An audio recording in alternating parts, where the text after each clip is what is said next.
Bonsoir à toutes et à tous. Nous consacrerons la dernière partie de cette émission à vos questions SMS, Internet et réseaux sociaux.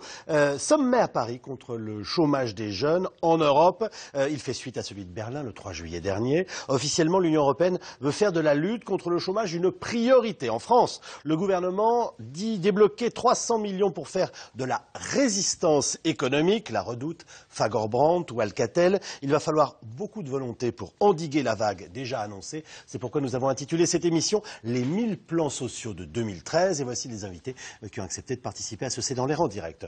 Guylaine Ottenemer est rédactrice en chef de l'hebdomadaire Challenge. Votre prochain numéro paraît jeudi avec une couverture consacrée aux pays où l'emploi existe. Nicolas Bétou est lui fondateur et directeur du quotidien L'Opinion. Votre journal titre aujourd'hui « Élysée, ça craque de partout » et votre édito est intitulé « On peut faire comme si ». Thierry Pêche est lui directeur de la rédaction du mensuel Alternative économique. En une ce mois-ci, licenciement, inégalité, pauvreté, on fait quoi? Enfin, Bernard Vivier dirige lui l'Institut supérieur du travail, l'IST. Vous êtes économiste et historien de formation, professeur à la faculté libre d'économie et de droit de Paris. Les grandes messes européennes en faveur du travail des jeunes. Vous y croyez, Nicolas Bétou? Non, non, simplement non. Non, d'ailleurs, ce n'est pas une messe européenne. C'est un point d'ailleurs qui mérite d'être souligné dès le début. Ça n'est pas un sommet européen. C'est une réunion dans le cadre intergouvernemental. Ça veut dire que l'Union européenne en tant que telle ne veut pas s'occuper de ce projet parce qu'un certain nombre de pays ne veulent pas passer par l'Europe pour s'occuper d'un sujet qu'ils considèrent comme relevant de leur politique et de leur économie. En présence de José Manuel Barroso et d'Herman Van Rompuy. Oui, et avec 6 milliards à la clé. Oui, mais 6 milliards qui n'existent pas. C'est une des raisons pour lesquelles je n'y crois pas. Non, j'y crois pas parce que bon, c'est très bien de mobiliser. On a déjà eu un premier sommet en Allemagne, c'est le deuxième.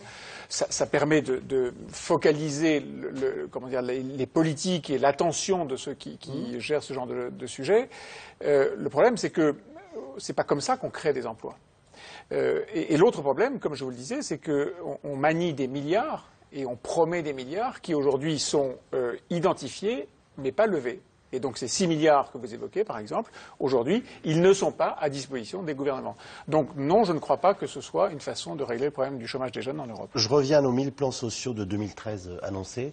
Voilà, comment on doit prendre ça et qu'est-ce qu'on peut faire, Guylaine Ottenemer? Oui, la question est de savoir si c'est grave, docteur, parce que certains disent que finalement on a juste atteint le rythme des faillites de 2008, au moment de la grande crise, et certains disent que bon, finalement les plans sociaux c'est 2,5% des gens qui vont s'inscrire au chômage. On peut se la poser cette question, puisque vous la posez, parce que oui, certains se la pour la plupart de ceux qui nous écoutent, ce sont d'abord des annonces catastrophiques. Alors. Mais certains au gouvernement, il faut bien voir, vous disent Moscovici, ce week-end, la France va mieux qu'en mai 2012.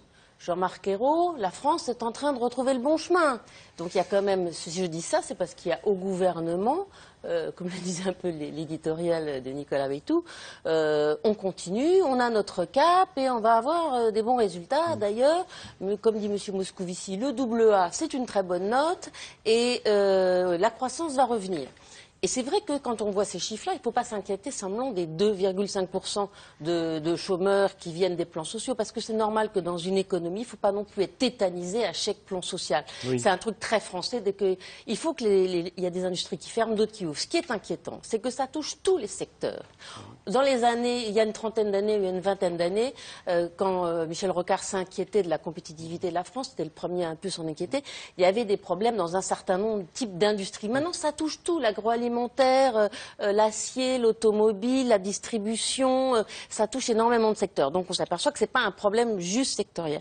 Et ensuite, effectivement, parce que pourquoi la plupart des chômeurs, c'est des CDI, c'est des CDD, c'est des emplois précaires, c'est des intérimaires, parce que la plupart des emplois sont dans ce secteur. Donc oui, les signaux sont très alarmants, parce que malgré le discours ambiant, derrière, tous les signaux sont au rouge. La trésorerie des entreprises est à plat, leur carnet de commandes est à plat et le nombre, évidemment, de plans sociaux a atteint des records. Thierry Pêche, c'est normal que ce chiffre impressionne.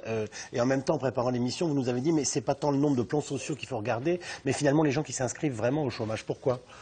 Parce que si vous avez 1000 plans sociaux qui concernent chacun 20 personnes, C'est pas la même chose que si vous avez 1000 plans sociaux qui concernent chacun 100 personnes. Donc il faut compter les chômeurs, tout simplement. Quand vous regardez les motifs d'entrée dans le chômage, les plans sociaux sont pas la première porte. Guylaine Ottenheimer l'a dit à l'instant. C'est même de moins en moins la première porte. Cela dit, les entreprises savent aujourd'hui s'organiser pour licencier autrement.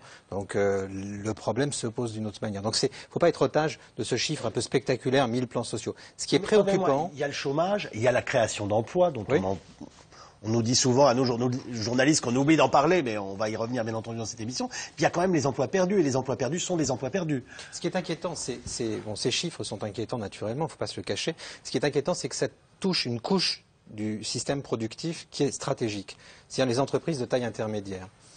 Quand une PME ferme, c'est grave. Quand une grande entreprise ferme, c'est très grave. Quand une entreprise de taille intermédiaire dont on n'a pas assez aujourd'hui en France, quand on se compare avec l'Allemagne, c'est le type d'entreprise qui nous manque. C'est des entreprises qui sont entre 2000 et 5000 employés. Quand une entreprise comme ça ferme, c'est vraiment une partie du tissu productif qui est nécrosée, parce que ce sont des fournisseurs, des clients qui souffrent en même temps. Et donc, ce qui est inquiétant, c'est pas tellement ces 1000 plans sociaux, à mes yeux, c'est le niveau Vous voulez dire que c'est le cœur de l'emploi qui est vraiment touché dans ces cas-là ? C'est le niveau de défaillance d'entreprises de cette taille-là. Ça, c'est très préoccupant, je trouve. Bernard Vivier. Est-ce que je peux dire que cette conférence qui se passe en ce moment à Paris est utile? Ah bah oui, sans si vous le pensez... Sans pour autant critiquer Nicolas Bétou, qui a raison vous pouvez de aussi dire... critiquer Nicolas Bétou, même. Qui a raison en substance de dire que c'est quand même la croissance qui crée l'emploi et non pas l'administration, qu'elle soit française ou communautaire européenne. Mais ce sommet, il a deux vertus. Un, d'abord, on s'attaque au problème des jeunes. Les jeunes sont au chômage 2 fois plus que les autres catégories. Le taux de chômage en France, c'est 11%, les jeunes, c'est 24%. Nous avons en France 780 000 jeunes au chômage. En Espagne, c'est 1 million.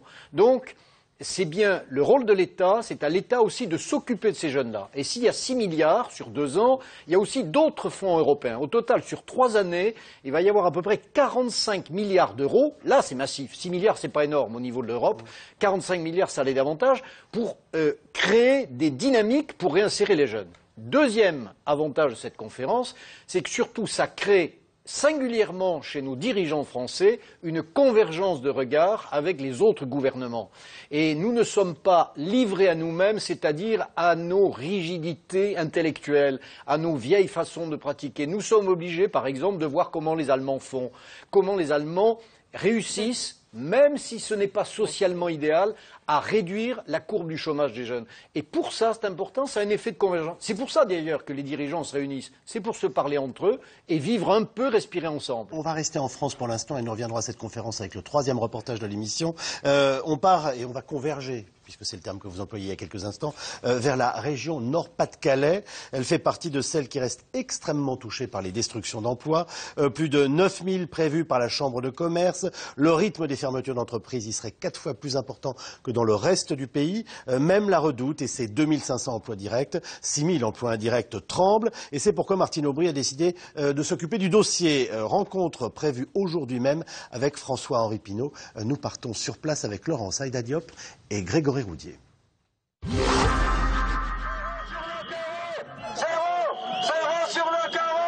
Ils se battent pour leur emploi. Jeudi dernier, près de 1200 personnes ont défilé dans les rues de Lille. Tous salariés de la Redoute, tous révoltés par la vente annoncée de leur société. Ça fait 35 ans que je travaille à la Redoute. Et là, j'ai l'impression qu'on va me jeter comme une vieille chaussette. C'est dur de voir mourir la Redoute. Parce que c'est une institution, elle existe parmi nous, elle fait partie de notre vie. Une institution dont le groupe Kering veut pourtant se séparer. 700 emplois sont directement menacés. Mais pour le Nord-Pas-de-Calais, la catastrophe ne fait que commencer. La Redoute, c'est aussi 6000 emplois indirects. Mais c'est une catastrophe sociale. Si on décide les choses aussi brutalement, aussi rapidement, c'est une catastrophe sociale. Parce qu'il y a évidemment les salariés de la Redoute et puis il y a tous les salariés et toutes les entreprises qui sont les sous-traitantes de la Redoute. Pour nous, je le disais, c'est comme l'automobile. Dans le Nord-Pas-de-Calais, il y a la Redoute et puis des centaines, des milliers d'autres petites entreprises qui ferment leurs portes chaque année. 3400 rien qu'en 2012. Des drames dans le silence, comme ici, Cocan. Dans 3 jours, 43 salariés seront sans emploi. Voilà, mes premières armoires, que j'avais l'habitude d'ouvrir tous les jours au matin, pour pouvoir prendre mon matériel pour travailler. Puis maintenant, ben voilà. J'ai envie de plus d'un coup de pied dedans, quoi. J'ai envie de le retourner. Et peut-être d'ici vendredi, je crois que je vais prendre le pont, je vais tout balancer. Vous êtes en colère? Hein? Vous êtes en colère? Ah ouais, je suis en colère. Ah ouais, vachement en colère. Vachement. Parce que j'ai 56 ans et demi, c'est quand même malheureux.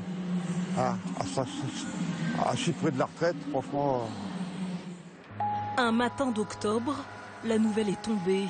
Liquidation judiciaire, la société est écrasée par ses dettes. Depuis, les ouvriers viennent tous les jours sans travailler, comme des fantômes dans cette usine figée dans le temps. Ici, on faisait de la chaudronnerie. À la grande époque, Caucan, c'était 150 salariés. On est en colère, on est très en colère, on a du dégoût. On a du dégoût, on est en colère, comment vous dire, parce que pour finir, la société, pour nous, elle ferme pas parce qu'on n'a pas de travail, elle ferme pas parce qu'on est incompétent, elle ferme parce qu'on a été repris par des actionnaire. Et on pense que c'est parce qu'ils ne gagnent pas assez d'argent qu'ils nous liquident, quoi. Pour finir, on est plutôt des boucs émissaires qu'autre chose. Aujourd'hui, aucun n'a l'assurance de toucher une prime de licenciement. Alors on se partage la ferraille. 4 bennes pour solde de tout compte. Quelques centaines, quelques milliers d'euros à diviser. Malheureux d'arriver à pas pareil, quoi. Pourtant, c'est le Nord-Pas-de-Calais, il est en train de se détruire. Hein. Le Nord-Pas-de-Calais, il est en train de mourir. Là, hein. Tout y ferme, on n'est pas les seuls. Hein. Dans la région, le taux de chômage avoisine les 14%. La situation est telle que cet après-midi, le vice-président du conseil régional est venu plaider sa cause au ministère du redressement productif, parler des plans sociaux, un en particulier, l'entreprise Arc International. À 5200 salariés qui sont au chômage technique. Nous sommes dans des périodes de choix économiques, de choix industriels. Eh bien, nous avons à réfléchir avec l'État à la manière, par exemple, dont la BPI peut s'investir massivement dans le capital de cette formidable entreprise, leader mondial s'il en est, et qui est en difficulté et pourrait l'être plus encore si on ne s'en occupait pas. Il y a une BPI à laquelle nous croyons, eh bien nous venons discuter de la façon dont elle peut mieux s'associer à ce projet, par exemple. Pour cette année, près de 9000 emplois industriels devraient être supprimés dans le Nord-Pas-de-Calais. Un téléspectateur nous dit « Et nous alors, à quand un plan pour le Nord-Pas-de-Calais ?» Alors ça, c'est l'idée que, voilà, oui, mais... je vous vois pousser un grand soupir. Ben, dites-nous pourquoi. Non, parce que si vous voulez, c'est pas l'argent public. Alors, l'argent public, il peut servir à atténuer des douleurs individuelles ou collectives une fois que les lames de suppression d'emplois sont passées ou sont en train de passer. Ou à favoriser l'éclosion, si je puis dire. À favoriser l'éclosion, mais là, on est sur des sujets d'entreprises moyennes ou grandes qui sont menacées de disparition. Oui, ce sont celles dont nous parlait Thierry Pêche il y a quelques instants. Absolument. Les centaines de millions. D'abord, il faut pas se faire d'illusions quand on dit combien de 3 milliards pour Marseille, 1 milliard et quelques pour la Bretagne, 300 millions pour la Lorraine. Cet argent, il vient de quelque part. Il est pris ailleurs. Il n'est pas généré comme ça, de façon miraculeuse, sous prétexte qu'on brûle des portiques ici ou qu'on a un problème de développement là. Donc cet argent, il est déplacé d'un endroit à l'autre. Oui. Premier point. Donc ça n'est pas une solution applicable partout. Deuxièmement, cet argent public, il est là peut-être pour compenser, pour panser des plaies et pour compenser une sorte de malheur. Il ne peut pas être à l'origine du développement d'une économie. Ça n'est pas comme ça que ça fonctionne. Et la raison pour laquelle je dis ça, c'est que c'est un des problèmes de la France, c'est que nous avons un pays qui pense que l'argent public est le meilleur moyen de développer l'économie et l'emploi. Nous sommes dans un pays, une économie qui est l'économie qui recycle le plus, qui capte le plus d'argent public pour le recycler et le redistribuer. Et nous sommes dans une des économies les moins performantes de ce point de vue, parce que, en effet, ce n'est pas le meilleur moyen de développer et la richesse, et les entreprises, et les emplois. Donc, de l'argent pour, encore une fois, panser des plaies et essayer de résoudre des problèmes aussi tragiques que ceux qu'on vient de voir et des problèmes humains aussi douloureux que ceux qu'on vient d'entendre, oui, mais ce n'est pas comme ça qu'on peut sauver une région. Thierry Pech, je sais que c'est très difficile de poser ce genre de questions, mais à la plupart des salariés qu'on vient de voir, est-ce qu'il est possible de temps en temps de dire oui, en effet, votre outil de travail n'a plus sa raison d'être, même si c'est l'histoire d'une vie et que c'est épouvantable de dire ça à quelqu'un, et j'ai bien conscience des mots que j'emploie, et je le dis vraiment avec le respect notamment pour ceux qu'on vient de voir. Je ne sais pas si ça s'applique aux entreprises que nous venons de visiter. Hein. Et en revanche, c'est votre avenir, même à 56 ans ou à 55 ans, qu'il va falloir construire d'une autre façon, et avec d'autres métiers, d'autres professions, et peut-être d'autres modes de travail avec d'autres contraintes. Je vous réponds, mais d'abord je voudrais réagir. Quand Nicolas Bétou nous décrit l'économie française, on a l'impression qu'il nous parle de l'Union soviétique. Un peu. Il faut être un petit peu plus nuancé. Avec l'argent public, on a fait les Airbus, on a fait ADS. C'est génial. On n'a pas fait que ça. C'est génial. Et évidemment, mais le problème, c'est que Airbus, c'est il y a 40 ans. Hein, donc, soyons avec notre temps. Permettez-moi de réagir, si vous voulez bien. Donc, on a fait ça. On ne fait pas que des conneries avec l'argent public. J'ai jamais dit ça. Il y a des entreprises publiques qui sont magnifiques, qui se portent très bien. Donc, pas de caricature. Maintenant, votre question. Oui. Il faut être capable de regarder les gens les yeux dans les yeux et quand l'outil productif est mort, leur dire c'est fini. C'est fini, mais on va s'occuper de vous. On va vous former, on va vous aider, on va vous accompagner. Et ça, la France le fait très mal. On a une politique d'accompagnement des chômeurs qui est pas bonne. Il faut regarder les choses en face, on en parle souvent, on fait plein de discours sur la formation professionnelle. On n'est pas au début du commencement de ce que font les Danois, par exemple. Bon. Donc si on veut faire de la flexi-sécurité vraiment, on aura quelque chose à répondre à ces gens. On pourra leur dire en les regardant dans les yeux. Ça coûte très cher. Hein. Bien sûr que ça coûte très cher, mais ça rapporte beaucoup aussi. C'est ça qu'il faut regarder. Parce que c'est sûr que les emplois, ils ne vont pas surgir de l'usine qu'on a vue dans le reportage. Ils ne vont pas venir de là aujourd'hui. Il faut investir dans des secteurs d'avenir. Et effectivement, ce n'est pas de l'argent public qui va créer les emplois en masse. L'argent public peut aider. Vous êtes d'accord, finalement. Non, il peut aider. Non, moi je dis non parce que je crois que vous êtes d'accord. En fait. Non, je trouve que Nicolas Bétou est un peu caricatural. Je pense que l'argent public peut être utile, mais c'est pas seulement avec de l'argent public qu'on va relancer l'économie. Maintenant, un dernier mot, si vous le permettez, avant de se demander comment on sauve des emplois, il faudrait arrêter d'en détruire.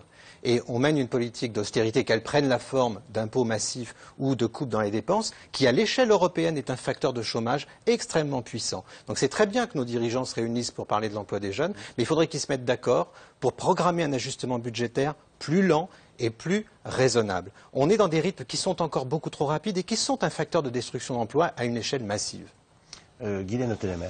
Il y a une chose qui est frappante, c'est qu'effectivement, tous ces plans sociaux, ces faillites touchent non seulement un type d'entreprise, les ETI, etc., dans tous les secteurs, mais ça touche surtout certaines zones urbaines ou certaines anciennes sites industriels, c'est-à-dire qu'il y a vraiment des régions qui sont sinistrées.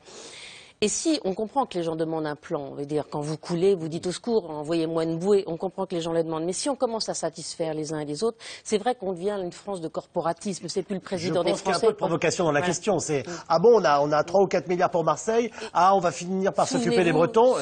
Et nous, dans le Nord, Pas-de-Calais. Voilà. 4 fois plus, rythme 4 fois plus important. Souvenez-vous de ce qui s'est passé juste avant la Révolution. C'était le triomphe des corporatismes. Ensuite, deuxièmement, moi, j'ai travaillé cette semaine sur une cover chez nous qui s'appelle Les pays où il y a des jobs. Oui. Et on s'aperçoit qu'au niveau européen, on commence à vivre, c'est le tout début de ce qui se passe aux États-Unis. Aux États-Unis, quand il y avait la crise à Détroit, les gens descendaient dans la Sun Belt où il y avait des emplois, etc. Et on commence à voir des migrations d'Espagnols vers l'Allemagne, vers l'Autriche où il y a des boulots, vers l'Angleterre. Et la France est entre les deux. C'est un pays où on commence à s'exiler, on commence à aller chercher du travail. On voit des Français qui sont à Vienne, à Munich et disent c'est formidable, on a des boulots, on peut progresser, on peut changer de CDI. Un peu d'air, un peu d'oxygène. Et puis il y en a aussi des Espagnols et Portugais qui ont une situation pire que nous, qui trouvent des jobs en France. Donc, pourquoi à Vienne et pas à Paris? Parce que là-bas, il y a le taux à de Lyon, chômage, à Marseille mais ou à le taux de Montpellier. chômage est de 10% des jeunes et le taux de chômage en Autriche est de 4,5. Vous avez un système de formation professionnelle extraordinaire, de formation continue. Il y a pas du tout le même chômage qu'en France. Donc évidemment, les gosses s'épanouissent. C'est la même chose en Angleterre. Donc on vit quand même une mutation. Et dernièrement, pour répondre un peu à ce que disait Nicolas Bétou, c'est vrai que l'économie française manque d'agilité parce que la charge du public est lourde. Mais il y a quelque chose aussi qu'il faut voir au niveau de l'Europe et de la France. En 30 ans, 20% du PIB est parti qui allait vers les salaires et parti vers les actionnaires. Bon, c'est à peu près l'ordre de grandeur. Donc c'est sûr que si aujourd'hui les capitaux, les actionnaires n'avaient pas avalé autant de dividendes et de profits et que ça avait été redistribué en pouvoir d'achat, l'économie mondiale irait mieux, ou en investissement. Et donc, il va falloir régler le problème non seulement de la réduction de la dépense de l'État français, mais il va falloir au niveau européen régler le problème du niveau de l'impôt, notamment de l'impôt sur les sociétés. Je vous fais répéter ce que vous venez de nous dire, pour être sûr que j'ai bien compris. 20% de la richesse qui était produite et qui était soit engagée dans de la rénovation, soit directement vers les salaires en tant que tels, sont aujourd'hui absorbés par les marchés. Absorbés par les marchés et par les actionnaires. Mais c'est le cas en France, essentiellement, ou c'est le cas ailleurs? En Europe. D'accord, donc ça n'est pas une situation stricto sensu française. Non, mais c'est-à-dire qu'il y a des grosses divergences, puisque vous avez des pays qui font du dumping fiscal, qui donc font qu'un certain nombre... Donc l'impôt sur les sociétés, il a baissé en France, parce qu'effectivement, si vous ne le baissez pas, les gens vous disent on va mettre notre siège social aux Pays-Bas, à Dublin, ça. Donc il y a une espèce de compétition, on baisse l'impôt, et c'est vrai que si vous ne le faites pas, vous êtes plus compétitif, donc vous perdez votre job. Donc il y a un moment, on ne peut plus vivre dans une Europe qui a la libre circulation des personnes et des marchandises, avec des règles du jeu qui ne sont pas fair play. Et là où c'est le problème, et c'est là où on revient sur ce qui se passe au gouvernement, c'est qu'aujourd'hui les Allemands sont mûrs pour ça, parce qu'eux aussi ils en ont marre de ce dumping fiscal, et ils voudraient qu'il se passe quelque chose au niveau européen. Mais il ne se passe rien, parce que la France n'est pas là, parce que la France ne prend pas d'initiative, parce que François Hollande est aux abonnés absents. Et on va avoir un plan de 300 millions, c'est très bien un plan de 300 millions, mais on n'est pas à la mesure des problèmes. On a l'impression qu'ils sont encore dans le déni, on met des petites rustines et puis on va passer le truc. Non, il y a des changements radicaux qui doivent s'opérer en France et en Europe. Bernard Vivier.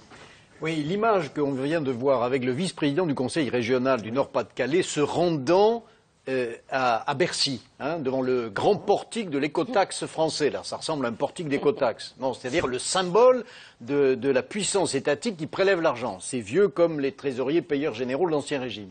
Bien, cette image, elle est très symptomatique, très française. Quand ça ne va pas, on se tourne vers l'État, on demande des sous, 3 milliards pour Marseille, etc. C'était possible au temps de la sidérurgie lorraine, parce qu'on avait la croissance pour financer. C'était possible aussi dans le Nord-Pas-de-Calais, au moment où les mineurs ont dû être aidés dans leur départ, en fait. Il n'y a pas eu de reconversion. Et ça ne l'est plus aujourd'hui, quand une salariée de la Redoute, les larmes dans les yeux, ou pratiquement, est en train de dire, ça fait 35 ans, qu'est-ce que je vais faire? Ou cet homme également qui, dans le soir du Nord-Pas-de-Calais, également visiblement voit sa fin de vie abîmée. Parce que ce sont des souffrances.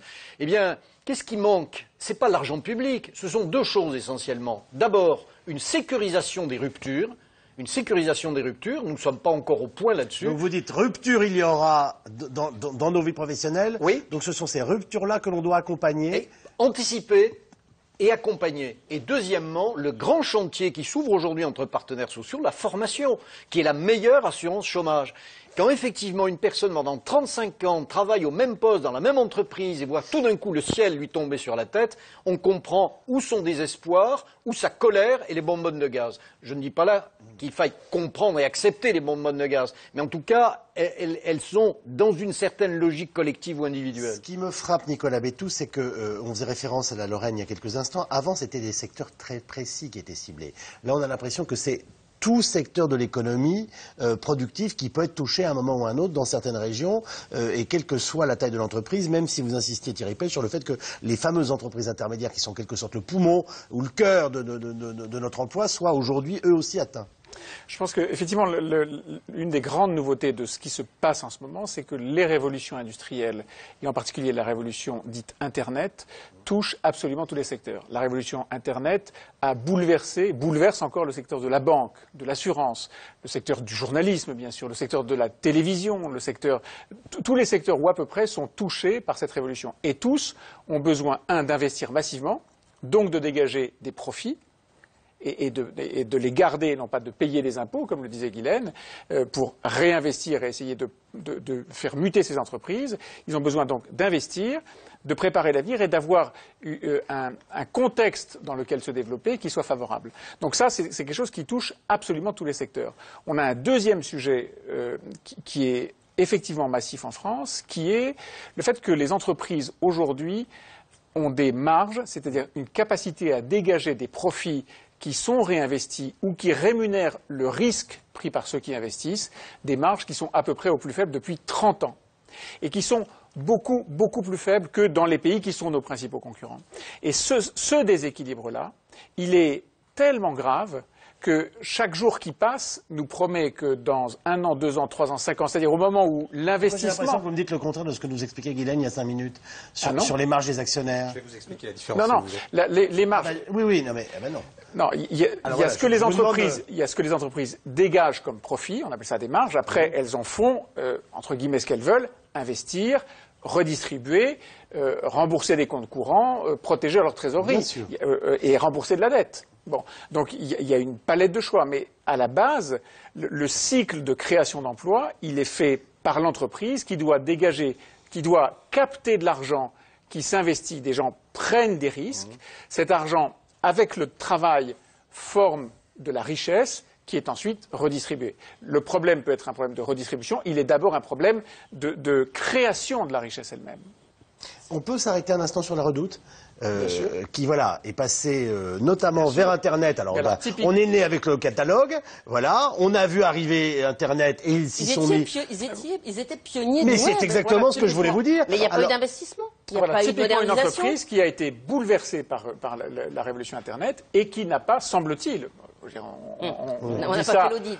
On est un observateur extérieur, mais ce qu'on comprend, c'est qu'ils n'ont pas suffisamment investi, suffisamment rapidement, ou peut-être pas suffisamment été, agiles, flexibles, souples. Un des sujets qu'on a là aussi en France, mais de manière générale, assez générale en Europe par rapport aux États-Unis ou par rapport à d'autres pays émergents, c'est la difficulté qu'on a, et c'est logique, on a un certain nombre d'acquis à protéger dans chaque secteur, la difficulté à transformer complètement une activité en une autre, ou à déplacer complètement un certain type de salarié d'un métier vers un autre. Ça, c'est quelque chose qu'on probablement on ne saura jamais faire, en tout cas jamais à la vitesse requise, par exemple dans les pays émergents. Thierry Pêche.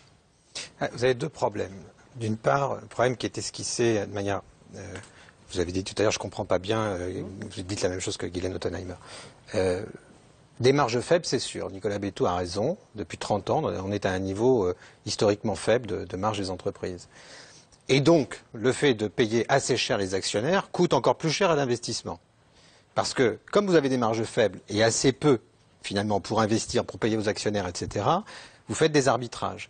Et si ces arbitrages vous poussent à rémunérer trop l'actionnaire, là, vous n'avez plus du tout d'investissement. Il ne faut pas s'étonner que des boîtes qui ont été pressées comme des citrons n'aient pas investi, n'aient pas fait les bons choix au bon moment. Et puis après, nous, bien sûr, journalistes, on vient sur les plateaux de télé, on dit « Ah, vous vous rendez compte, ils n'ont pas fait les investissements au bon moment ». Mais le problème, c'est qu'en amont, il y a une logique qui fait que tout le monde n'est pas perdant, parce que les actionnaires ont pris, eux, plus que leur part. Mais il y a un deuxième problème. C'est qu'on n'est pas certain que cette révolution industrielle qu'on appelle la révolution numérique est un solde positif en emploi. C'est pas sûr. Il y a des débats dans la littérature économique importants là-dessus. Et dans le cas de la Redoute, en effet, vous le disiez, mais vous le disiez, on a dit que ça allait être un grand boom. Vous le disiez, Yves Calvi, à l'instant, dans le cas de la Redoute, qui était une entreprise pionnière du catalogue, de la vente à distance, etc., le numérique supprime beaucoup plus d'emplois qu'il n'est susceptible d'en créer. Donc ces entreprises-là, dans ces secteurs-là, peuvent être particulièrement touchées. Donc il y a quand même une inconnue, là, dans notre équation qui est importante. Il n'est pas certain que la révolution numérique puisse créer autant d'emplois qu'elle en détruit, et même davantage. Parce que dans les autres révolutions industrielles, on pouvait se dire, les gens qui vendaient des chevaux quand le train est né, ils étaient les perdants. Mais les gens qui faisaient fonctionner les trains, les gens qui prenaient les trains, ils étaient les gagnants. Il y avait plus de gagnants que de perdants à la fin. Ça supposait des chocs de transition extraordinaires, avec des migrations de main-d'œuvre d'un secteur vers un autre. Mais au final, ces révolutions industrielles donnaient de l'emploi au plus grand nombre. Celle-ci, c'est pas sûr. Est-ce qu'on sait pourquoi? Excusez-moi, je reprends mon exemple de la Redoute. Le catalogue, on l'a vu dans toutes les familles françaises et dans tous les magasins, ça se feuillete absolument partout. C'était même un objet de lecture, en plus d'achat. On les a vus arriver sur le Minitel, on les a vus ensuite passer à Internet. Donc, je veux dire, vous reconnaissez vous-même qu'ils sont pionniers dans le domaine, et pourtant ça ne marche pas. Parce que vous voyez bien ce qui se passe sur le web. Twitter surgit, Amazon surgit, vous avez des phénomènes de masse, de mode, de marketing qui font qu'il y a un engouement pour tel ou tel secteur, et puis des distributeurs un peu traditionnels qui ont fait aussi du web, la Redoute, la Fnac, etc., ont beaucoup plus de difficultés parce que d'abord ils ont des coûts fixes plus puissants, ils sont installés sur des méthodes de travail différentes, ils font pas appel à des distributeurs pour envoyer leurs colis. mairie. Enfin, il y a tout un système. Il y a des points pour recueillir son objet partout. Oui, ils étaient dans une situation de quasi... de l'adaptation, avec parfois quelques poids lourds, mais aussi des qualités et des capacités, là où les autres arrivent dans la fluidité. Voilà, ils étaient dans une situation de quasi-monopole confortable d'une société très mature, et à côté, ils ont des petits chevaux légers qui arrivent avec des méthodes très nouvelles, des jeunes qui sont pas très payés. Voilà, et donc, voilà. Donc vous avez forcément, quand on parlait des diligences, c'est pas forcément les gens des diligences qui ont été les gagnants des investissements dans le train, quoi. Et c'est pas exactement forcément le même métier. Ils étaient adaptés un peu au web, mais ça n'a pas été des créateurs de la nouvelle économie. Et je pense qu'effectivement, pourquoi on ne sait pas aujourd'hui si on sera gagnant avec cet Internet, c'est parce que faut regarder ça au niveau mondial. C'est-à-dire qu'aujourd'hui, le net a quand même permis un développement extraordinaire, le développement qu'on connaît en Afrique aujourd'hui avec des taux de croissance à 7 ou 10%. Bon, on part de très bas, mais enfin, c'est quand même des taux de croissance énormes. On ne les aurait pas avec le web. Et le téléphone, là, ils payent avec le téléphone. Enfin, c'est extraordinaire ce qui se passe même en Inde. Donc, voilà, on faut voir au niveau mondial. Au niveau mondial, on est peut-être un peu les perdants parce qu'on était dans un petit cocon très confortable. On dit à ces Français qui sont victimes de ces plans sociaux, vous êtes d'abord victimes de la transition industrielle? Mais c'est très difficile le discours parce que ça ne s'anticipe pas un petit peu. Ça fait 30 ans qu'on leur ment un peu, qu'on est un peu dans le déni, et puis on dit ça va aller mieux l'année prochaine, et puis on va tenir jusqu'à la prochaine élection, et puis en janvier on aura les vœux, donc au moment des vœux on fait des discours optimistes, donc peut-être que je vais remonter dans les sondages. Voilà, on attend effectivement pourquoi les gens vont tous voir le général de Gaulle pour le 43e anniversaire. On n'a jamais vu autant de monde, parce que les gens attendent un visionnaire. Mais simplement pas en regardant dans le rétroviseur du général de Gaulle. Mais il faut effectivement expliquer un certain nombre de choses aux Français. Bernard Vizier ? Et parce qu'on ne peut plus, comme autrefois, se tourner vers le roi de France en lui demandant de protéger les frontières. Il n'y a plus de frontières. Et si effectivement, au XIXe siècle ou au XXe siècle, il y avait plus de gagnants que de perdants sur le territoire français, Guylaine Ottenheimer a raison. Il y a aujourd'hui aussi des gagnants, mais ils ne sont pas en Europe, ils ne sont pas en France, ils sont ailleurs dans le monde. Mais nous créons des milliers d'emplois partout, tous les jours, dans le monde, pas en France. Donc, pour nous, territoire européen, si nous avons déjà la conscience d'être ensemble. Des emplois en France, mais on n'en crée plus en proportion qui permettent de compenser la casse par ailleurs. Et si l'on veut bien s'adapter, il faut, comme je me permettais de le dire tout à l'heure, bien sécuriser les ruptures et former les personnes. Et donner aussi de la respiration, de la capacité d'entreprendre aux chefs d'entreprise. Moi, j'ai en tête un chef d'entreprise, il s'appelle Vincent. Il a vendu son appartement à Paris, 300 000 €. Il vient d'acheter une entreprise, 12 salariés dans la région de Rennes. Sa grande préoccupation, c'est la marge et la trésorerie. Parce qu'il a peur que les banquiers ne le suivent pas. Alors, il lance son entreprise, il a 12 salariés, c'est une toute petite entreprise, très dynamique. Et puis la marge. Mais si les banquiers ne jouent pas le jeu, et si les grands donneurs d'ordre font de la souplesse ou de la sécurité de leur situation sur leurs sous-traitants, Martine Aubry l'a dit tout à l'heure, 600 emplois supprimés à la Redoute, c'est-à-dire 6 000 dans les petites entreprises, eh bien on voit le résultat. On a à peu près 60 000 défaillances d'entreprises chaque année. Et 9 sur 10 concerne des entreprises de moins de 10 salariés. En tout cas, la concurrence est aussi européenne et parfois même entre salariés. Nous partons à Cherbourg, où la rentrée a été vécue dans l'euphorie avec l'annonce d'un énorme contrat. 30 navires pour un montant de 200 millions d'euros, commandé par le Mozambique, pourtant un des pays les plus pauvres au monde. Le président Hollande, celui de Mozambique et Arnaud Montebourg se réjouissent d'un contrat portant sur 24 chalutiers et 6 patrouilleurs. À l'arrivée, seuls 8 bateaux seraient vraiment fabriqués à Cherbourg, notamment avec des ouvriers roumains et lituaniens imposés par le groupe. Elisa Coudray, Dominique Lemarchand avec Margot Chouraki. À Cherbourg, une cinquantaine de travailleurs roumains et lituaniens ont été recrutés par le chantier naval des constructions mécaniques de Normandie. L'enjeu, honorer une commande record signée avec le Mozambique il y a 2 mois. On concerne notre emploi, on est quand même 350 à travailler là. Il y a plein d'autres entreprises où il y a de la main-d'œuvre étrangère et si on n'avait pas ça, on ne bosserait pas tout de suite. Donc voilà. Je pense qu'il n'y avait pas le choix de le faire. Pour rester compétitive et avec des prix qui sont cohérents avec ce qui peut être fait à l'étranger. Je sais qu'on a 2 ans de travail, donc c'est déjà pas mal. Bon, c'est vrai que ça aurait été mieux d'avoir l'embauche régional, je dirais, ou national, et puis que tout soit fait ici, mais bon, à notre niveau, je crois que c'est plus nous qui décidons. Pas de quoi scandaliser les salariés donc, qui viennent d'échapper à un éventuel plan social. Tout a commencé en septembre lorsque le Mozambique commande la construction de 24 chalutiers et de 6 patrouilleurs pour un coût de 200 millions d'euros. De quoi sauver le chantier naval français du naufrage. S'agissant des suites que nous donnerons à ce contrat et au prochain contrat, le gouvernement est déjà engagé dans un travail de soutien aux constructions mécaniques de Normandie sur un certain nombre de plans. L'entreprise a les capacités qu'il faut pour vendre des bateaux. Et ce que je peux vous dire aussi, c'est que l'entreprise est très appuyée par le gouvernement actuel pour vendre encore plus de bateaux. Cet homme d'affaires franco-libanais a réussi à conclure un contrat colossal avec le Mozambique, l'un des pays les plus pauvres du monde. L'occasion pour François Hollande de recevoir chaleureusement son président.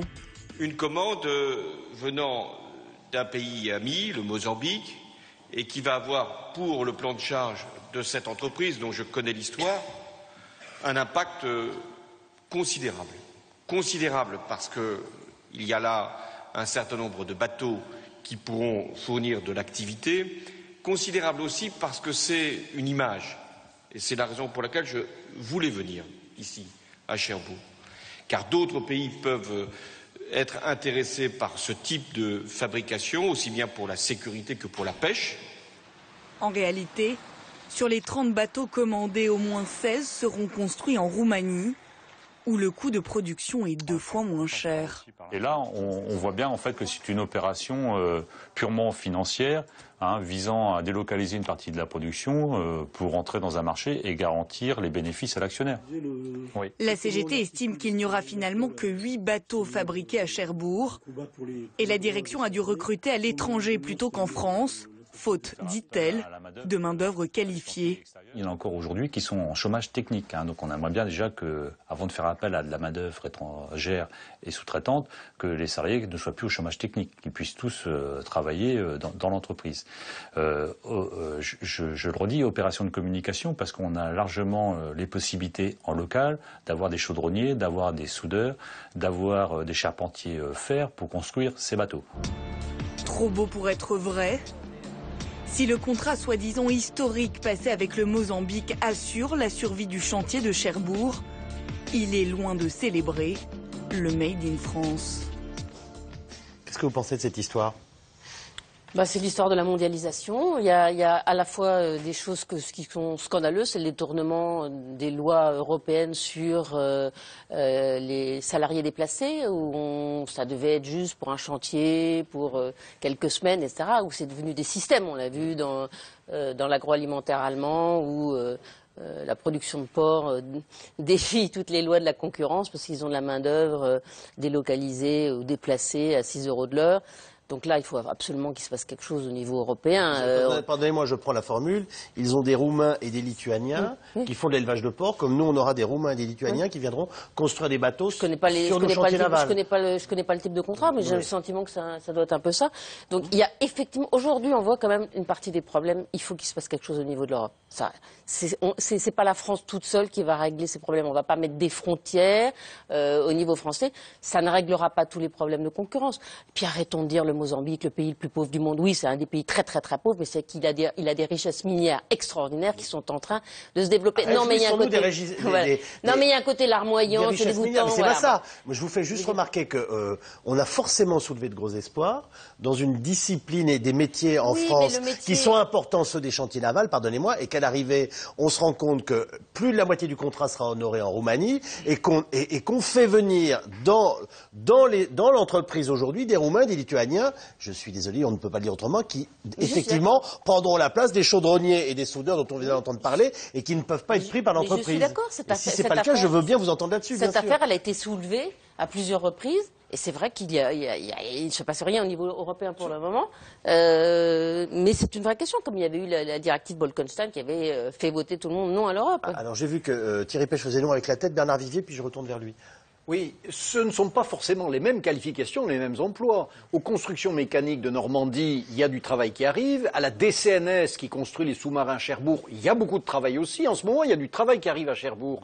Les ouvriers, les employés, les cadres, les ingénieurs, les techniciens de Cherbourg ne peuvent pas en ce moment tout prendre. Et qu'une entreprise dise on prend tout le marché, on en fait faire une partie ailleurs en Europe, c'est pas insurmontable intellectuellement. J'entends bien, on entend au début du reportage des salariés qui nous disent écoutez, on n'est vraiment pas satisfait, mais on a 2 ans de travail devant nous. Moi, je vous dis simplement que ceux qui nous écoutent ce soir et qui se rendent compte qu'on fait venir au sein d'une entreprise française qui va construire des travailleurs roumains ou lituaniens, c'est normal qu'à un moment ou à un autre, ils se posent des questions, ça les heurte. Après, s'ils le surmontent, je suis bien content, mais il ne faut pas que leur secteur industriel soit touché demain. C'est la question du prix du travail des personnes. Effectivement, si on prend un Normand ou si on prend un Roumain, on les paye avec un écart de 1 à 6, évidemment, le Normand a raison de se révolter, c'est logique. Très bien, mais ça veut dire un Normand pour 6 Roumains. Mais si le Roumain a la compétence nécessaire pour renforcer la capacité de production de l'entreprise normande, il n'y a pas de honte à avoir des Roumains en Normandie. Thierry Pêche. Oui, c'est un peu compliqué, hein, parce que si j'ai bien compris, il y a une partie du marché qui part en sous-traitance en Roumanie. Vous avez très bien compris. Il y a une partie du marché qui est réalisée en France par des travailleurs français, et puis il y a de la main-d'œuvre étrangère qui vient sur les sites français réaliser une partie du travail. Cette main-d'œuvre, probablement, dans le cadre de la directive travail détaché. Très probablement. Oui. Bon. C'est le problème du travail détaché. Alors, encore une fois, les choses se compliquent encore d'un cran, parce qu'en Allemagne, dans les abattoirs de Basse-Saxe, c'est même pas du travail détaché. C'est des travailleurs hongrois, roumains, peu importe, qui travaillent sous droit social roumain ou hongrois sur le sol allemand. C'est ça les détachés? Non, en France, ben non, justement. Non. En France, lorsqu'il y a des travailleurs détachés, comme dans la plupart des autres pays, à l'exception de l'Allemagne fait du dumping social, pour dire les choses clairement. Quand des travailleurs lituaniens vont venir travailler sur les chantiers navals, ils vont travailler sous droit français. Non, le détachement, on travaille sous le droit d'origine. Ils travaillent sous le droit français, en effet, comme dit Thierry Pêche, mais les charges sociales peuvent être payées. Si l'entreprise qui emploie est une entreprise roumaine, par exemple, les charges sociales seront payées sous droit roumain en Roumanie. Et donc les travailleurs roumains ou lituaniens qui arrivent là vont permettre de nous rendre compétitifs. Le coût du travail sera moins élevé, mais le salaire. Le coût du travail sera moins élevé, mais comme le dit Thierry Pêche, le salaire d'un ouvrier roumain qui manie un chalumeau à côté de quelqu'un qui a la même compétence, qui est français sous droit français, son salaire sera le même. Exactement. Avec les mêmes charges? Avec des charges différentes s'il est employé par...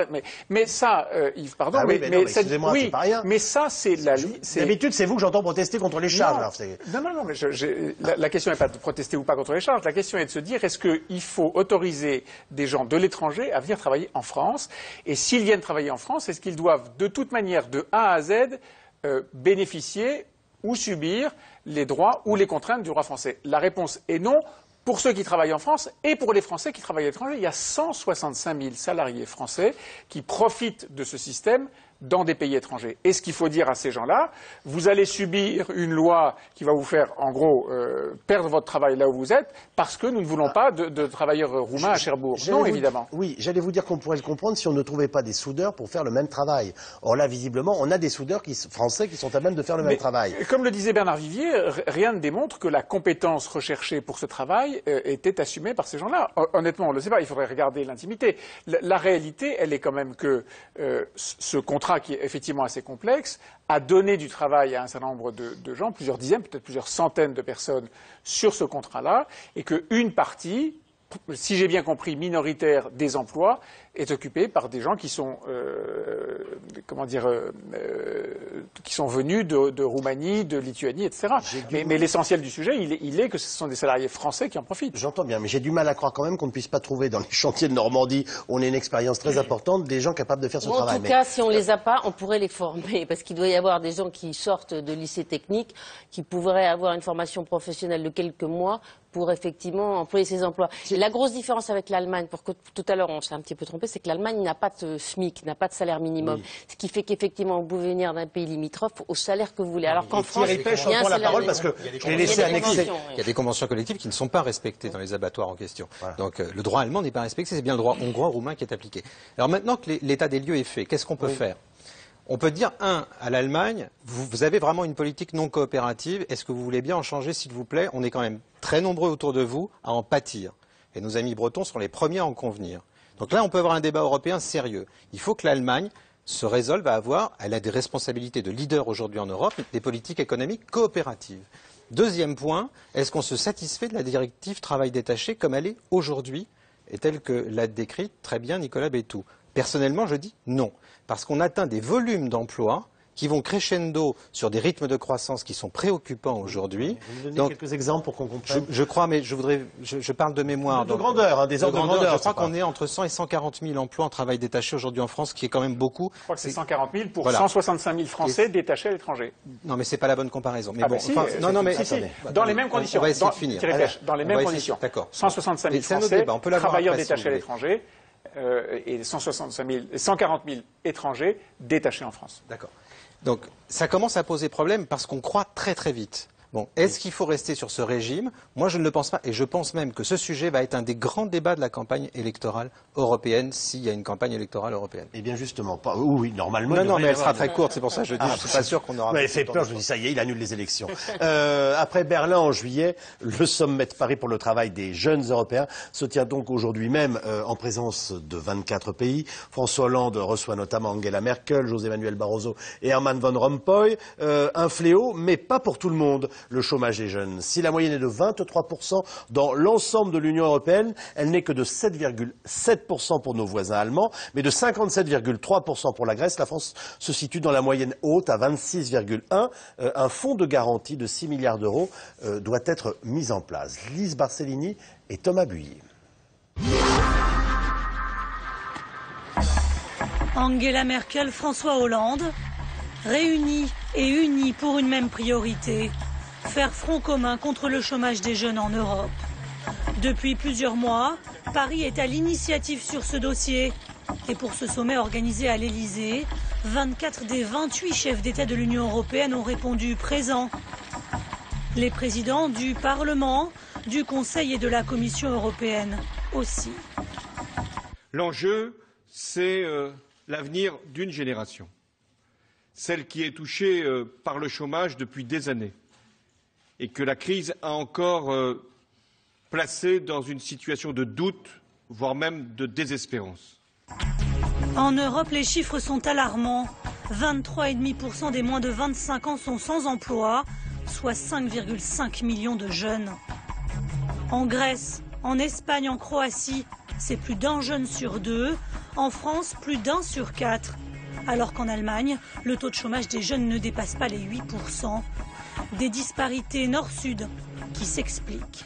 Le taux de chômage des jeunes est très corrélé au taux de chômage général et les effets sont décuplés en fait sur les jeunes puisque lorsque les entreprises arrêtent d'embaucher, forcément les jeunes sont les premières victimes.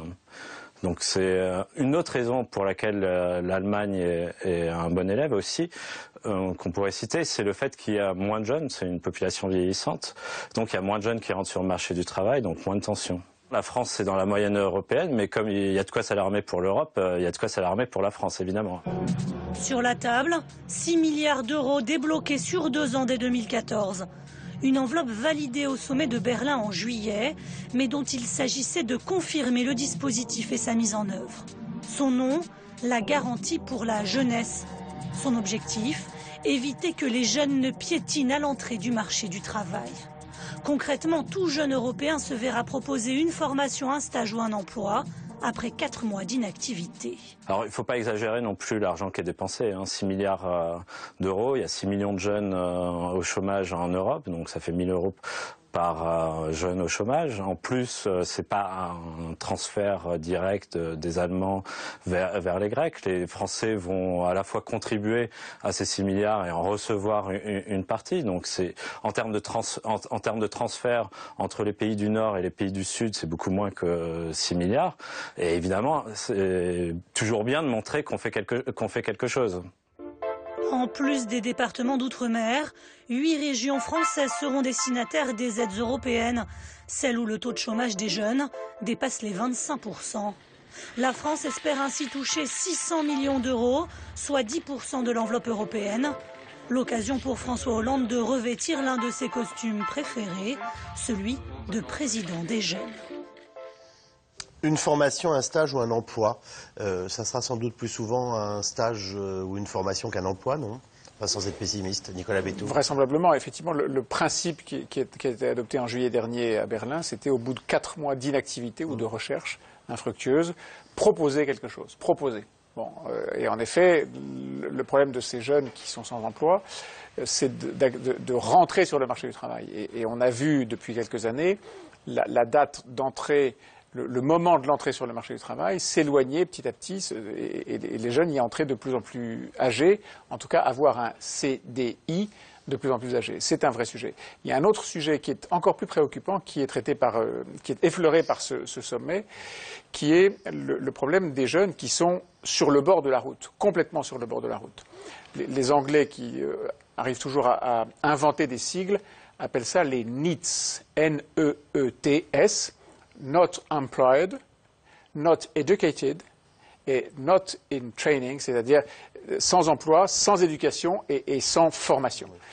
Ils sont 7 millions et quelques, presque 7 millions et demi en Europe, et ceux-là sont vraiment au bord de la route. Et c'est un sujet qui est, j'allais dire, encore plus préoccupant que ceux qui ont commencé à avoir une formation et qui sont en train d'essayer de rentrer sur le marché du travail. Qu'en pensez-vous, Thierry Pech? Et à la lumière du reportage qu'on vient de voir, voilà, est-ce qu'on est en train d'essayer de se rassurer en se réunissant, de dire alors on va faire des trucs, comme le faisait remarquer le responsable de l'OFCE qu'on entendait, quand on divise le nombre de jeunes chômeurs par les sommes qui peuvent être engagées ou mises en jeu par l'Europe, on se rend compte que ça fait quand même très peu de choses. Et à la limite, on se demande si 1 000 € ça a une signification, voilà, dans ce cadre-là. Et en même temps, tout le monde est parfaitement conscient que presque n'importe quoi qui permettrait à un jeune qui n'est jamais rentré dans le marché du travail d'aller faire quelque chose qui deviendra productif à un moment ou à un autre, ça vaut le coup. Alors vous choisissez, qu'est-ce qu'on fait? Il ne faut pas vieillir dans le chômage. Ça, c'est très important, si vous voulez. La durée dans le chômage est un facteur de dégradation de votre employabilité. Si vous avez même un petit diplôme et que vous restez 2 ans sur le bord de la route, vous reprendrez rarement ou très difficilement la route. C'est ça le problème, si vous voulez. C'est pour ça qu'il faut faire un effort singulier et avec de l'argent public pour le coup, pour les jeunes. Parce que s'il y a une catégorie qui a besoin de se mettre le pied à l'étrier, c'est celle-là. Maintenant, attention, les chiffres sur le chômage... Le CPE de Dominique de Villepin, alors. Je ne sais pas, mais je veux dire, rien n'est pire que de rester chez soi à laisser vieillir ses qualifications. Donc ça, c'est un premier point. Ce qu'on peut redouter, c'est ce que les Japonais ont connu sous le nom d'effet cicatrice ou d'effet scarification. C'est-à-dire que vous avez une génération entière qui, parce qu'elle entre sur le marché du travail dans un moment de crise, comme nos jeunes aujourd'hui, vont payer toute leur vie les conditions de leur entrée sur le marché du travail, parce que le moment venu, lorsque l'économie repart, c'est pas eux qu'on prend en priorité, c'est ceux qui les suivent, parce que leurs qualifications sont toutes fraîches. Mais tout de même, un point sur le chômage des jeunes. Il faut faire très attention. Quand on parle du chômage des jeunes, à 26% en France par exemple, qui est à peu près la moyenne européenne, on parle des gens qui sont actifs dans une tranche d'âge, c'est-à-dire qui cherchent un emploi. Dans cette tranche d'âge, il y en a beaucoup qui ne sont pas actifs, qui font des études. Donc on sélectionne les gens les moins qualifiés quand on parle du chômage des jeunes. Ce qui compte, pour bien comparer les pays européens entre eux, c'est le nombre de chômeurs par rapport à l'entièreté de la classe d'âge. Et dans ce cas-là, la France en particulier, qui a quand même beaucoup de ce qu'on appelait, quand moi je faisais mes études d'économie, des chômeurs studieux, des gens qui sont sur les bancs de l'école, la France est à peu près comparable à beaucoup de grands pays européens. Voilà. C'était une précision, même si c'est un pays maximaliste, mais quand on voit que 57,3% des jeunes Grecs sont sans emploi. Pardonnez-moi, si je rajoute à cela ceux qui font des études, et il y en a forcément, ça veut dire quoi? Qu'il y a pratiquement 100% des jeunes Grecs de moins de 25 ans qui n'ont pas de boulot aujourd'hui? Ça veut dire que le taux de chômage en Grèce, il est très très très haut, c'est sûr. Il y a une génération qui est potentiellement sacrifiée si ça dure trop longtemps. Moi, le chiffre m'a paru, mais absolument... Oui, en Espagne aussi. Ahurissant. Alors, on a cette question très intéressante d'un téléspectateur. Il y a un gouffre, nous dit-il, entre les écoles et les entreprises. Est-ce une raison de ce chômage de jeunes? Bernard Vivier. Oui, assurément. Pourquoi en Allemagne, en 2005, on a redressé la pente? D'abord, parce qu'on a dit il vaut mieux un travailleur moins bien payé qu'un chômeur à la maison. Ça a été dit à peu près en ces termes. Et puis parce qu'il y a eu un travail considérable de fait entre les entreprises, le monde des entreprises et les régions, les territoires, qui en Allemagne sont très actifs. En France, les entreprises, elles ont en face d'elles un État avec un monument qui s'appelle l'éducation nationale, 1 200 000 fonctionnaires, qui préfèrent parler aujourd'hui des rythmes scolaires plutôt que de s'impliquer dans la réforme du marché du travail et d'être très actifs. Parce que nous avons de belles compétences dans l'éducation nationale. Faut-il rappeler ce qu'un ancien ministre de l'Éducation nationale a dit sur ce mammouth? Eh bien, le chantier n'est pas encore opéré. Le vrai responsable du chômage, je suis peut-être très caricatural en le disant, mais c'est pas le ministre du Travail, c'est pas Michel Sapin, c'est Vincent Payon. C'est lui qui doit retrousser les manches et qui dit qu'est-ce que nous pouvons faire dans l'éducation nationale. La formation professionnelle, il est ministre de l'Éducation nationale. On est encore un pays où on pense un peu que voilà, savoir écrire, réfléchir un petit peu, faire trois divisions. C'est très important, c'est très important. Et alors, on stocke des jeunes, des garçons, des filles jusqu'à 21, 22, 23, 24 ans. Après, on leur dit bonne chance. Et puis surtout, pour l'aventure de l'entreprise et de l'industrie, essayez de voir mon collègue Sapin au ministère du Travail et la formation professionnelle. C'est cette cassure qui est aujourd'hui pénalisante pour notre pays. Et les autres pays qui s'en sortent font cette liaison entre la formation initiale, la formation continue, s'appelle notamment l'apprentissage. Alors justement, je souscris à ce qui est dit sur le manque d'implication de nos systèmes scolaires, éducatifs, universitaires en faveur de l'éducation des jeunes pour être employables. Mais pour reprendre votre exemple de travail en alternance ou de formation professionnelle, on a fait pas mal d'enquêtes sur les pays qui ont un taux de chômage de 5,5 ou 6%. En Autriche, en Allemagne, etc., en Suisse aussi, où il y a énormément d'alternance et de profils de ce type-là. Eh bien, on a vu des chefs d'entreprise qui avaient 3, 4 apprentis et qui disaient oui, ils ont des heures de formation. Oui, c'est pas très commode parce qu'ils sont absents 2 jours par semaine, mais ça fait partie de notre devoir, de notre culture. Non, c'est pas forcément nous qui les emploierons après. On travaille peut-être pour le gars d'à côté, mais nous, quand on voudra aussi employer, etc. Je veux dire qu'il y a aussi un investissement, une culture qui n'est pas tout à fait celui qu'on a en France. Voilà. On a aujourd'hui, quand vous voyez des jeunes qui cherchent à faire une formation en alternance, ils galèrent pour trouver une entreprise qui les prend en alternance. Très rapidement d'un mot, ça s'est beaucoup développé. La situation que vous décrivez, c'était la situation il y a 10 ans. Moi, je dirige une entreprise, j'ai des jeunes en alternance, en apprentissage. Je suis tout à fait dans la situation de l'entrepreneur autrichien que vous citez. Donc ça s'est beaucoup développé et il est souhaitable que ça se développe encore. Visiblement, tout le monde ne vous ressemble pas en tant que chef d'entreprise. Un dernier mot autour de la table. Nicolas, vous embauchez des... Oui, on a des jeunes, mais non, il y a en France une tradition un peu trop orientée vers le stage et probablement, mais parce que le stage a un avantage considérable par rapport à tous les autres contrats, c'est une grande flexibilité. Et un des sujets qu'il faut rajouter à l'explication du problème du chômage des jeunes, c'est le manque de flexibilité et le coût du travail, en effet, de jeunes qui arrivent sur le marché du travail sans avoir les compétences nécessaires pour être tout de suite intégrés dans une chaîne de création de valeur. On passe aux questions SMS. Pourquoi ne pas avoir le courage de dire que plus personne ne veut exercer de métier pénible en France? Est-ce que cette assertion un peu brutale vous paraît vraie? Je lis dans vos regards oui, c'est vrai. Si je la pousse un peu, Guylaine Telemaire va me dire oui. Oui, c'est vrai. C'est vrai, regardez, pour faire les poubelles le matin, pour faire un certain nombre de métiers. Regardez même ceux qui travaillent dans le cœur nucléaire des centrales nucléaires françaises. C'est même plus les salariés d'EDF, c'est des contractuels. C'est pas parce qu'ils sont pénibles, c'est parce qu'ils sont dangereux. Mais il y a tout, il y a la pénibilité. Le meilleur exemple, c'est les métiers de bouche.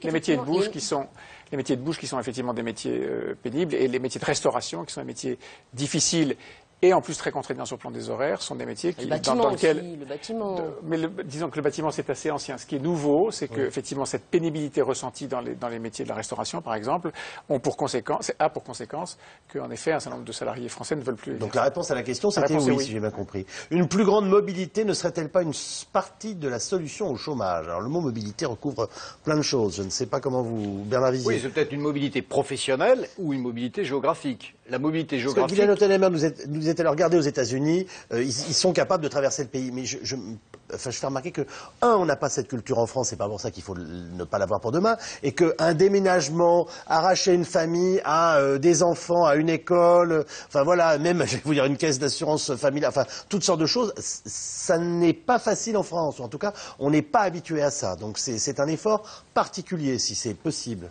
Oui, bien sûr, la mobilité donc professionnelle et la mobilité géographique. Si vous parlez de la mobilité géographique, les jeunes générations commencent à fonctionner, à réagir différemment.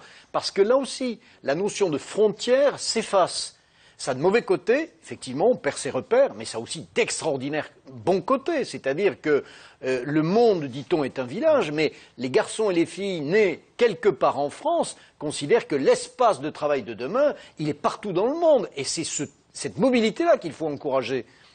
Enfin, on a le droit d'être attaché à un territoire quand même aussi. Pardon ? On a le droit d'être attaché à un territoire aussi, hein, ça peut arriver. Mais bien sûr.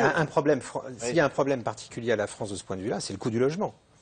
C'est tellement compliqué de se loger dans les grandes villes françaises et c'est tellement cher qu'effectivement, quitter un logement pour en retrouver un, c'est parfois un parcours du combattant. Et le coût de la mutation. On a des droits de mutation très élevés qui ne facilitent pas la mobilité. Par rapport à d'autres pays, les taxes de la mutation, vous achetez, vous revendez, vous avez déjà perdu 10%. Vous pensez que le fait qu'on soit un pays de propriétaires, même de pas énormément, pas tellement, joue un rôle? Non, c'est culture. La France a toujours été un pays quand même relativement riche. Par rapport à l'Allemagne, c'est flagrant. C'est un pays où il n'y a pas eu beaucoup d'exil, c'est un pays où on est resté paysan très longtemps, très attaché à sa terre, à sa région. C'est un pays qui commence à s'ouvrir un peu plus au monde et c'est plutôt une bonne chose. Mais pour le moment, sur le plan statistique par rapport au chômage, c'est epsilon, c'est-à-dire que même l'OCDE n'arrive pas à traduire ça en termes de baisse de chômage.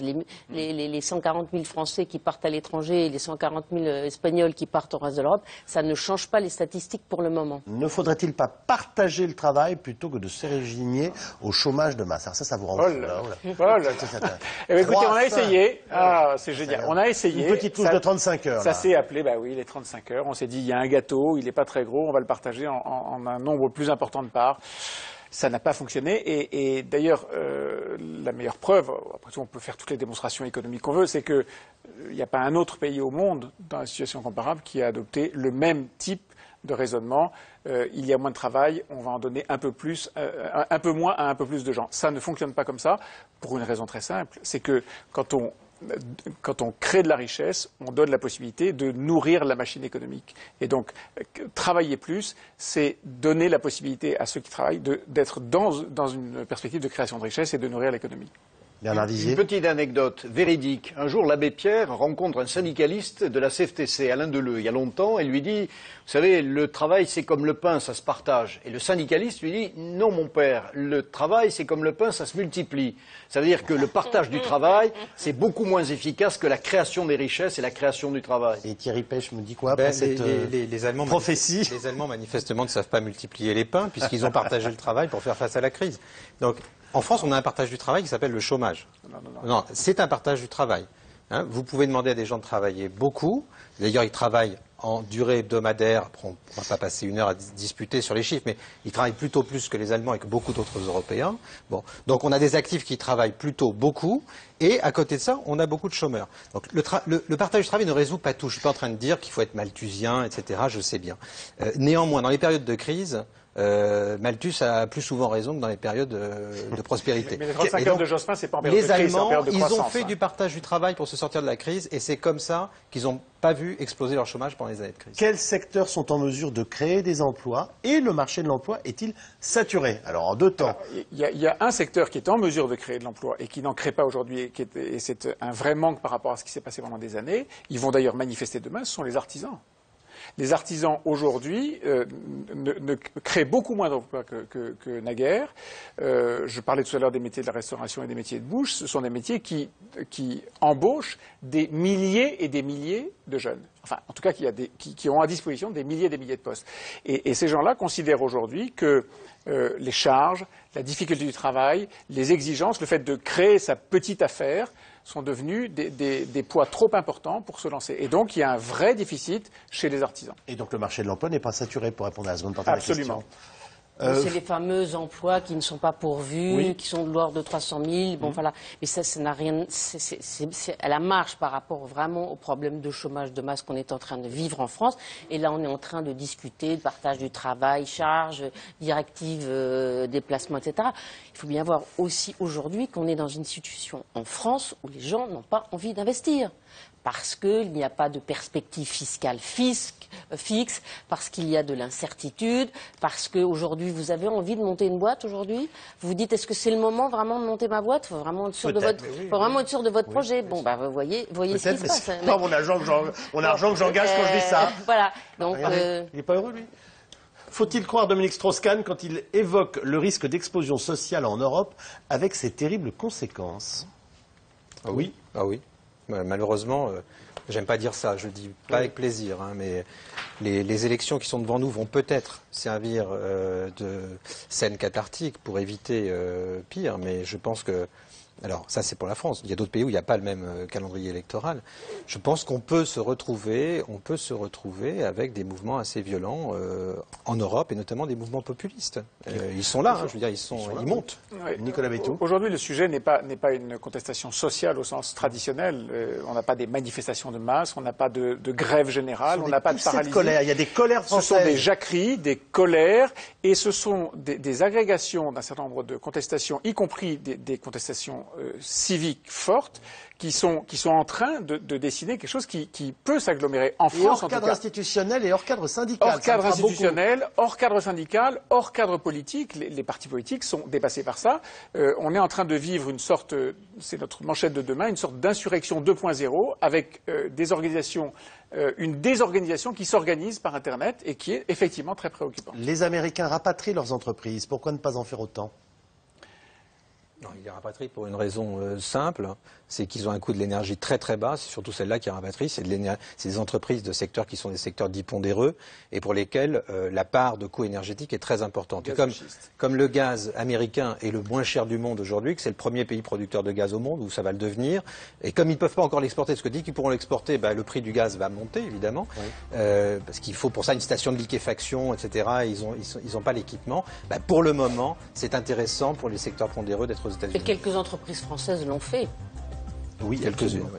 Merci beaucoup les uns et les autres d'avoir participé à cette émission qui sera ce soir rediffusée à 22h40. 22h40 pour ce C'est dans l'air. Demain, 17h45, nouvelle émission en direct bien entendu. Et auparavant, Axel de Tarlet et son invité. Passez une très bonne soirée. Merci de votre fidélité. À demain.